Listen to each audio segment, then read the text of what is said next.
Bienvenue dans le nouveau questionnaire du rapport périodique. Je suppose que vous êtes là pour remplir un questionnaire de rapport périodique, un exercice auquel vont participer tous les gestionnaires de sites du patrimoine mondial sur les 5 prochaines années. Cela peut sembler un peu complexe au début, mais c'est en réalité très simple. Je suis là pour vous aider à comprendre comment remplir le questionnaire en ligne. Je vais vous guider parmi les principaux aspects techniques du questionnaire, et les types de questions posées, et les différentes informations que vous devez fournir. Et bien sûr, que faire en cas de problème? Nous voici donc dans le questionnaire. Il est composé de 2 sections, la section 1 et la section 2. La section 1 contient des questions sur la mise en œuvre au niveau national de la Convention du patrimoine mondial et doit être remplie par le point focal national du patrimoine mondial, tandis que la section 2 concerne entièrement les biens du patrimoine mondial et doit être remplie par les gestionnaires de sites du patrimoine mondial. Lors de cette vidéo, nous allons nous concentrer sur la section 2 du questionnaire, qui concerne les biens du patrimoine mondial. Mais même si c'est la section 1 qui vous intéresse, il y a beaucoup à apprendre sur les aspects techniques du questionnaire. Alors allons-y. Tout d'abord, quelques informations sur le questionnaire. Il doit être complété en anglais ou en français, et ne peut être effectué qu'en ligne. Vous pouvez le télécharger en format Word ou PDF à n'importe quel moment. Cependant, certaines fonctionnalités ne seront disponibles qu'en ligne. Globalement, vous disposez d'environ 10 mois pour remplir le questionnaire et le faire valider par votre point focal national.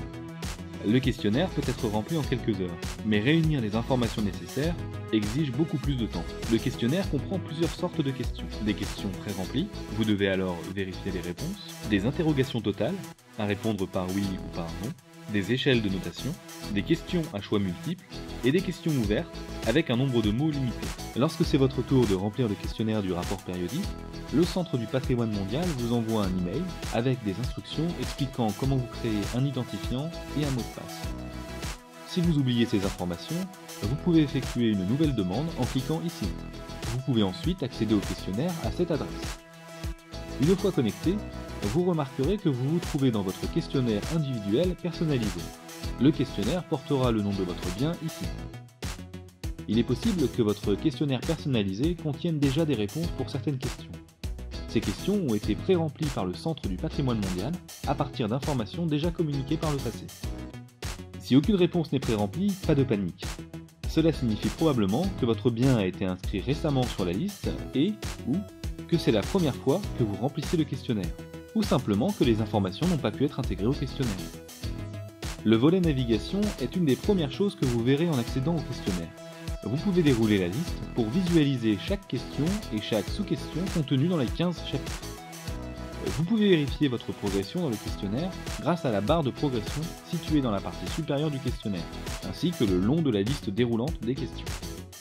Le questionnaire inclut des questions sur une large gamme de thèmes pertinents en regard au patrimoine mondial. En tant que professionnel du patrimoine, beaucoup de ces thèmes vous seront familiers. Mais le patrimoine mondial est un vaste domaine, incluant la nature, la science, l'histoire, les arts, la gestion, la gouvernance, l'effort mondial pour la paix et beaucoup d'autres.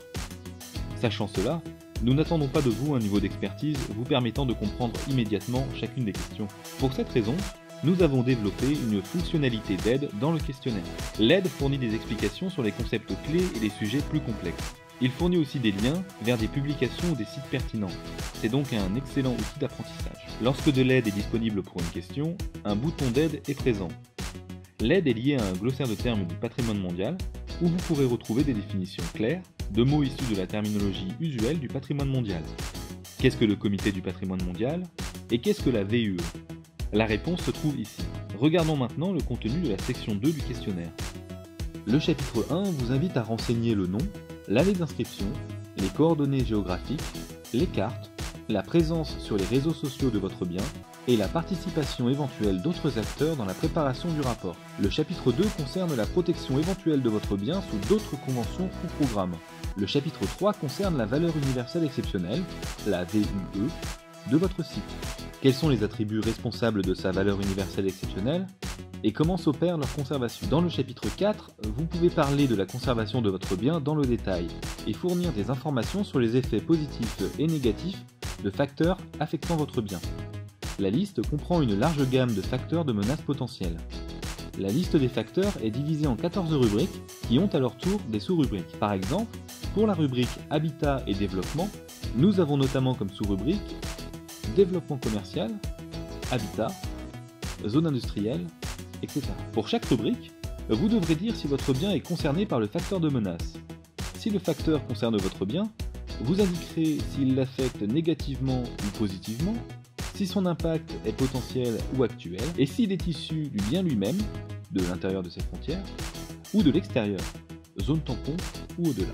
Vous préciserez aussi si vous pensez que la menace augmente ou diminue. Et si vous estimez qu'il s'agit d'un problème particulièrement important et que vous désirez donner de plus amples détails, vous en avez la possibilité à la fin de chacune des 14 rubriques. Il est important de ne pas oublier que ce chapitre est interactif et qu'il est lié au chapitre 12, résumé et conclusion. Vous devez donc remplir le chapitre 4 avant le chapitre 12. C'est aussi le cas du chapitre 11, évaluation des principaux besoins de gestion, à remplir avant le chapitre 12. Passons au chapitre 5, qui concerne la gestion, la protection et le suivi de votre bien et de sa valeur universelle exceptionnelle, tandis que le chapitre 6 traite du budget et des ressources humaines et financières nécessaires au bien, et que le chapitre 7 vous demande si de la recherche est effectuée sur votre site. Les chapitres 8, 9 et 10 vous demanderont des renseignements concernant l'éducation et la sensibilisation, comment est géré le tourisme et comment est développé le suivi de la conservation du bien. Dans les chapitres 11 et 12, vous identifiez, évaluez et fournissez des informations sur les facteurs affectant le bien, ainsi que sur les besoins en gestion. Dans le chapitre 13, vous pouvez nous expliquer ce qui a changé sur votre site depuis qu'il fait partie du patrimoine mondial. Et dans le chapitre 14, vous avez l'opportunité de décrire l'excellent travail que vous menez sur votre site en décrivant un exemple de bonne pratique qui y a cours. Et finalement le chapitre 15. Il s'agit de courtes questions portant sur votre impression du processus du rapport périodique. Et vous avez la possibilité de suggérer des améliorations. Si vous avez atteint le chapitre 15, vous méritez une pause. Mais avant cela, n'oubliez pas d'envoyer votre questionnaire rempli à votre point focal national.